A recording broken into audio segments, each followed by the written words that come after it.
মহারানার টাকা তওবা করলে মাফ হয় না। যদি স্ত্রী মরে যেয়ে থাকে আর আপনি যদি মহারানার টাকা না দিয়ে থাকেন, তাহলে স্ত্রীর জন্য দোয়া করবেন, আর স্ত্রীর ওয়ারিস যারা আছে তাদেরকে দিবেন, দিয়ে বলবেন এই হলো আমার বউয়ের মহারানার টাকা, আমি এতদিন বুঝিনি, এখন দিয়ে দিলাম, আর তার জন্য দোয়া করবেন। আর নয়তো কিয়ামতের দিন কোনো লাভ হবে না।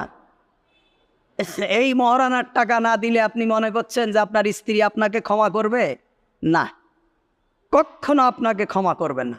মহারানার টাকা দেওয়া একদম ফরজ। বলেন, মহারানার টাকা দেওয়া কি?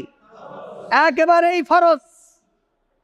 এজন্য মহারানার টাকা কারা দেননি, দিয়ে দেবেন, একেবারে দিয়ে দেবেন। আপনি মনে করবেন পরে দেব, আপনি মরেও যাইতে পারেন, আপনি মরে গেলে কেউ দেবে না আপনার মহারানার টাকা।